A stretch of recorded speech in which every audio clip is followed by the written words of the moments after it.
Hello friends, मैं आपका दोस्त निकेतांक मोगा। तो आज के इस लेक्चर में बात करने वाला हूँ ऑफ पेज एसईओ की चेकलिस्ट के बारे में। अगर आप इस यूट्यूब चैनल पर नए हैं तो प्लीज़ इसे सब्सक्राइब कर दो, बेल आइकन को प्रेस कर दो ताकि आपसे कोई भी वीडियो की नोटिफिकेशन मिस ना हो। तो चलिए शुरू करते हैं। तो मैंने अपने पिछले 2 लेक्चर में ऑन पेज एसईओ और टेक्निकल एसईओ के चेकलिस्ट के बारे में डिस्कशन किया था। तो आज मैं करने वाला हूँ ऑफ पेज एसईओ की चेकलिस्ट, यानी ऑफ पेज में हम कहाँ कहाँ पर क्या क्या काम करते हैं। तो सबसे पहले हम जो करते हैं वो हम करते हैं, आप जो मैं लिस्ट पूरी बना रहा हूँ तो आप इनको ऊपर नीचे अपने अकॉर्डिंग कर सकते हैं। हमारा इमेज सबमिशन यानी आप बैकलिंक्स, देखो ऑफ पेज जो होता है, ऑफ पेज जो ऐसे होता है वो पूरा का पूरा बैकलिंक्स पर डिपेंड होता है। यानी कि सारा का सारा काम हम वेबसाइट पे ना करके वेबसाइट के बाहर करते हैं। उन वेबसाइट्स पर अपनी वेबसाइट का लिंक ऐड करते हैं जहां से हमें बेसिकली बैकलिंक्स मिल सके। और जिस वेबसाइट का डीई अच्छा हो या जो भी वेबसाइट ये एसईओ की जो चेकलिस्ट होती है ऑफ पेज की, उनको सपोर्ट करती है। तो सबसे पहले हम कर सकते हैं इमेज सबमिशन, देन लिस्ट में आ जाएगा वीडियो सबमिशन, देन फिर आ जाएगा हमारा पीडीएफ सबमिशन, देन हमारा आ जाएगा यहाँ पर पीपीटी सबमिशन। अब देखो ऑफ पेज में हमारा मेन टारगेट होता है बैकलिंक लेने का, ठीक है। तो बैकलिंक लेने के लिए हम इमेज सबमिशन करते हैं, यानी हम उन वेबसाइट पे जाके इमेजेस को अपलोड करते हैं जो वेबसाइट्स इमेज अपलोडिंग को सपोर्ट करती है। जैसे आपका पिंटरेस्ट है, पिंटरेस्ट पे आप अपना डिज़ाइन, अपनी वेब इमेज को अपलोड कर सकते हो। तो इसी तरीके से वीडियो सबमिशन हम यूट्यूब फॉर एग्जांपल है, पीडीएफ सबमिशन आप पीडीएफ में आप सबमिशन सबमिट कर सकते हैं, पीपीटी आप सबमिशन कर सकते हैं। यूज़र क्या करता है, गूगल पे यूज़र यही नहीं सर्च करता कि कोई क्वेरी सर्च करता है, उसका कर रहा है कि व्हाट इज एसईओ तो वो ब्लॉग पढ़ रहा है। नहीं, यूज़र गूगल पे पीडीएफ भी फाइंड कर सकता है, पीपीटी भी फाइंड कर सकता है, इमेज भी ढूंढ सकता है, वीडियो भी ढूंढ सकता है। तो हमारा काम होता है कि जो जो यूज़र ढूंढना चाहता है, ठीक है, हम उसको एज अ इंफॉर्मेशन भी दे और साथ साथ में उससे बैकलिंक्स भी ले, ठीक है। यानी हम उन वेबसाइट्स को टारगेट करते हैं जहां पर हम ये सारी इन्फॉर्मेशन अपलोड भी करें अपनी वेबसाइट के साथ साथ में, ताकि वहां पर अगर यूज़र आए तो वहां से बैकलिंक्स हमको मिल सके। फॉर एग्जाम्पल, अगर आपको एसईओ की इमेज फाइंड करनी है, आपने लिखा एसईओ इमेज, ठीक है, तो देखो यहाँ पर इमेज आ गई। या मैं अगर इमेजेस पे क्लिक करूँगा तो आप देखोगे यहाँ पर जितने भी इमेजेस है उन इमेजेस के नीचे उस वेबसाइट का लिंक भी। अगर मैं क्लिक करता हूँ यहाँ पर और मुझे अगर इसमें और डीप में देखना है तो मैं देखो डायरेक्ट इस freepik.com वेबसाइट में चला गया, ठीक है। इस तरीके से हम बैकलिंक्स लेते हैं। अगर मैं यहाँ पर इमेजेस ना फाइंड करके अगर मुझे पीपीटी फाइंड करनी है, एसईओ पीपीटी, तो जितने भी लिंक्स आएंगे, देखो स्लाइड शेयर एक वेबसाइट है जो सपोर्ट करती है पीपीटी सबमिशन और आपका आप यहाँ पे पीडीएफ सबमिशन भी कर सकते हैं। तो देखो अगर मैं एसईओ की पीपीटी पे क्लिक किया, इस वेबसाइट पे आ गया। अब जिस पर्सन ने भी ये अपलोड की होगी उसने कहीं ना कहीं अगर उसको बैकलिंक्स ले रहा है यहाँ पे, तो वो कहीं ना कहीं अपना यहाँ पर वेबसाइट का लिंक भी उसने डाला होगा। तो इस तरीके से हम basically image submission, video submission, PDF submission, PPT submission करते हैं। यानी उन दूसरी वेबसाइट्स पर कंटेंट अपलोड करके वहां से हमको बैकलिंक्स लेना होता है, ठीक है। नेक्स्ट हम क्या रखेंगे, यहाँ पर होता है Q&A, ठीक है। Q&A यानी कि क्वेश्चन एंड आंसर, यानी कि बहुत सारी वेबसाइट्स ऐसी होती हैं जहाँ पर आप क्वेश्चन के आंसर देते हो। जैसे क्वेरा, जैसे फेसबुक पर बहुत सारे ग्रुप्स होते हैं, अगर किसी ने कोई भी क्वेरी की, किसी का कोई क्वेश्चन है, तो आप उसका आंसर दो और उसके साथ ही अपनी वेबसाइट का लिंक वहाँ पर डाल दो। वो जैसे यूज़र क्लिक करेगा तो आपकी वेबसाइट पर चला जाएगा और हमारे लिए एक तरह से लिंक उस प्लेटफॉर्म पर रहेगा हमारा, तो वो हमारे लिए बैकलिंक्स रहेगा। तो उस बैकलिंक्स को बनाने के लिए, ठीक है, क्योंकि ऑफ पेज में सारा का सारा काम बैकलिंक का होता है। यानी कि बैकलिंक का मतलब क्या है, मैं आपको दोबारा से बता रहा हूँ कि दूसरे वेबसाइट पर अपनी वेबसाइट का लिंक डालना, उसे कहते हैं बैकलिंक, ठीक है। अब उस बैकलिंक को बनाने में ये सारी की सारी चेकलिस्ट होती है। अब Q&A के बाद में हम कर सकते हैं डायरेक्टरी सबमिशन, ठीक है। आप डायरेक्टरी सबमिशन, डायरेक्टरीज देखो आपने पहले के समय में क्या होता था कि जितने भी फ़ोन नंबर होते थे वो सारे के सारे ना नोटबुक में होते थे, यानी फ़ोन डायरेक्टरी होती थी। तो ठीक इसी तरीके से ऐसी वेबसाइट्स हैं जहाँ पर हम अपने बिजनेस को डालते हैं, अपनी वेबसाइट को डालते हैं कि हम ये काम करते हैं, तो हम डायरेक्टरी सबमिशन करेंगे, ठीक है। अब यहाँ पर हम सोशल बुक मार्किंग भी कर सकते हैं।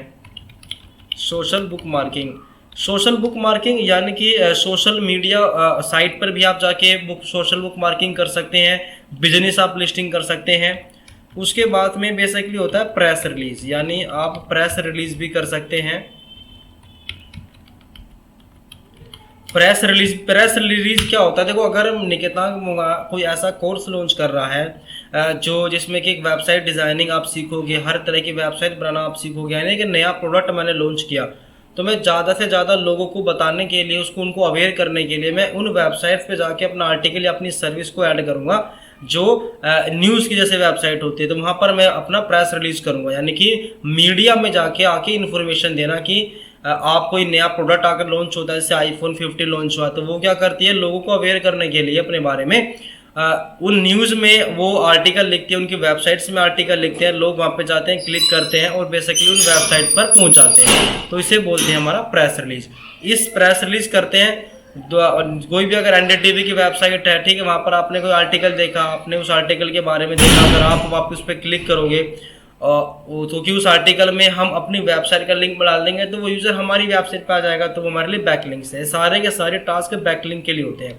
उसके बाद में आप यहाँ पे 9th पॉइंट रख सकते हो, इन्फोग्राफिक सबमिशन, यानी ये भी एक तरह की इमेजेस ही होती है, बस ये ग्राफिक का यूज़ करके कोई आप इन्फॉर्मेशन देते हो, फिर उन इन्फोग्राफिक प्लेटफॉर्म पर अपनी इमेज को सबमिट करते हैं, वो हमारा इन्फोग्राफिक होता है। उसके बाद में होता है क्लासीफाइड बेसिकली क्या होता है, एक ऐड होता है क्लासीफाइड, ठीक है, क्लासीफाइड ऐड सबमिशन, यानी आप अपनी सर्विस का एक ऐड बनाते हो और उसको, जैसे आपने क्विकर है या अपने OLX है, इन वेबसाइट्स पे जाके जहाँ पर आप अपनी सर्विस का कोई ऐड बना के अपलोड कर सकते हो, तो वो हम काम करते हैं, इसे बोलते हैं क्लासीफाइड ऐड सबमिशन। उसके बाद आता है हमारा गेस्ट पोस्टिंग, यानी हम क्या करते हैं, यानी हम उन वेबसाइट पे जाके अपना आर्टिकल अपलोड करते हैं जो गेस्ट पोस्टिंग को सपोर्ट करती है, ठीक है, जो गेस्ट पोस्टिंग का फीचर देता है। अब गेस्ट पोस्टिंग में ये पेड भी वेबसाइट होती है, फ्री भी होती है, तो ये आप पे डिपेंड करता है कि आप कहाँ पर कौन सी वेबसाइट पर आप लिंक बना रहे हैं। जैसे medium.com है, ब्लॉगर है, wordpress.com है, यहाँ पर आप बेसिकली ब्लॉगर पे भी जाके आप अपना आर्टिकल अपलोड कर सकते हो और उन आर्टिकल में अपनी वेबसाइट का लिंक डाल सकते हो, जो कि हमारा मेन काम ही होता है, लिंक डालना दूसरों की वेबसाइट पे जाके, वो बैकलिंक्स ही होता है, तो गेस्ट पोस्टिंग कर सकते हो। अब वेब 2.0 मतलब ओ में क्या होता है कि ये वो वेबसाइट्स पे हम अपनी प्रोफाइल बनाते हैं जहाँ पर हम लिंक जो होता है वो शेयरेबल, से हम उसको शेयर कर सकते हैं, ठीक है, तो लिंक शेयरेबल होता है कि हम लिंक को शेयर कर सकते हैं और यानी एक प्रोफाइल बन जाती है। वेब 2.0 जैसे फेसबुक पे है, तो फेसबुक पे हमारा वेब 2.0 है, वर्डप्रेस.com भी हमारा वेब 2.0 है, यहाँ पे अपना एक जैसे हमारा गूगल बिजनेस वेबसाइट है, तो वहाँ पर आप जाके अपनी बिजनेस की वेबसाइट बनाते हो गूगल के थ्रू और वहाँ पर आप अपना सर्विस अपने बारे में एक प्रोफाइल क्रिएट कर देते हो एक तरह से, तो वो वेब 2.0 भी आता है। तो प्रेस रिलीज आपका क्या Q&A होगा, Q&A बेसिकली हम फोरम पोस्टिंग में बेसिकली वही काम होता है कि वहाँ पर आप अपनी क्वेरीज को, यूज़र की क्वेरीज को सॉर्ट आउट करते हो। फिर 13 जो मेन होता है अपना सर्च इंजन सबमिशन, यानी देखो गूगल ही नहीं है इस दुनिया में एक लोता बेसिकली सर्च इंजन, तो जैसे कि बिंग भी है, याहू भी है, यांडेक्स भी है, तो हम उन सभी सर्च इंजन में जाके हम अपनी वेबसाइट को सबमिट करेंगे, ताकि जितना ज़्यादा हम सर्च इंजन में सबमिशन करेंगे तो बेसिकली हमारे लिए वेबसाइट के लिए ही फ़ायदेमंद होता है। और ये काम जितना भी मैंने आपको बताया, ये जो हमारी चेकलिस्ट है, इनको करने से पहले हम 2 से 3 चीज़ करते हैं। पहली चीज़, हम उन्हीं वेबसाइट पे इमेज पोस्टिंग या Q&A, directory, social book marking या गेस्ट पोस्टिंग या क्लासीफाइड ऐड बनाऊंगा जिन वेबसाइट का DA अच्छा होगा, मतलब डोमेन अथॉरिटी जिसकी अच्छी होगी, उन्हीं पे ही मैं बनाऊंगा, ठीक है। सेकंड, मैं जहां पर भी कोई भी कंटेंट मैं अपलोड कर रहा हूं, चाहे वो इमेज फॉर्म में हो, वीडियो में, उसमें रेलिवेंसी होनी चाहिए। ऐसा नहीं होना चाहिए कि बस कोई भी इमेज उठाई हमने अपलोड कर दी। अगर आप कोई भी इमेज उठा के अपलोड करोगे तो वो आपके सर्च में ही नहीं आएगी। अगर यूजर सर्च कर रहा है SEO की इमेज और आपने अपने घर की इमेज डाली हुई है, कि आपने तो कहा था इमेज सबमिशन होता है कि इमेज अपलोड कर दो, नहीं, रेलिवेंसी जरूरी है। चाहे आप ऑन पेज SEO कर रहे हो, चाहे ऑफ पेज कर रहे हो, चाहे टेक्निकल कर रहे हो, रेलिवेंसी मोस्ट इंपॉर्टेंट है। आप अपनी वेबसाइट पे ही अगर ब्लॉग्स अपलोड करोगे तो उसके अंदर भी रेलिवेंसी होनी चाहिए। तीसरा पॉइंट आता है हमारा ऑडिटिंग का, चाहे आप ऑन पेज करो, चाहे टेक्निकल, चाहे ऑफ पेज करो, आप ऑडिटिंग तो आपको हर हाल में करनी है कि किस वेबसाइट पर मैं इमेज सबमिशन कर रहा हूँ, वो वेबसाइट कैसी है, उस पर स्पैम स्कोर कैसा है, या फिर कोई भी वेबसाइट अगर उसका आपको SEO करना है तो उस वेबसाइट पे कितने बैकलिंक्स हैं, वो बेसिकली बैड बैकलिंक्स हैं या फिर जिसका स्पैम स्कोर कितना बढ़ा, नहीं ऑडिटिंग का पार्ट तो हर एक टॉपिक में आएगा आएगा। अगर आप ये सोचें कि मैंने ऑडिटिंग नहीं बताया कि हम तो ऑफ पेज में ऑडिटिंग भी करते हैं, देखो ऑडिटिंग, रेलेवेंसी और डीएपीए ये आप ऑन पेज में और हमारा टेक्निकल हर जगह हमको ये ध्यान तो रखना पड़ता है ऑडिटिंग का जितना पार्ट होता है। तो हमारा जो ऑफ पेज का एसईओ का जो चेकलिस्ट बनता है वो ये बनता है जिसमें आप इमेज सबमिशन करते हो, आप वीडियो सबमिशन करते हो उन वेबसाइट पर जो ही सबमिशन सपोर्ट करती है। अब मेरी वेबसाइट पर तो आप आकर करोगे नहीं कि जो सपोर्ट करता है तो उसी पे ही करोगे जिसका डी अच्छा है। तो उसमें image, video, PDF, PPT, Q&A, directory submission, social book marking, press release करना, इन्फोग्राफिक सबमिशन करना, क्लासीफाइड ऐड बनाना, गेस्ट पोस्टिंग करना, वेब 2.0, सर्च इंजन सबमिशन करना, यानी कि ये सारे काम होते हैं बैकलिंक्स को बनाने के, यानी बैकलिंक्स मतलब ऑफ पेज एसईओ। तो आई होप ये लेक्चर आपको अच्छा लगा होगा। अगर इस लेक्चर से आपको कुछ भी सीखने को मिला तो प्लीज़ इसे सब्सक्राइब करो, चैनल को लाइक करो, वीडियो को। मिलते हैं नेक्स्ट लेक्चर में नए टॉपिक के साथ। Thank you, take care, bye bye.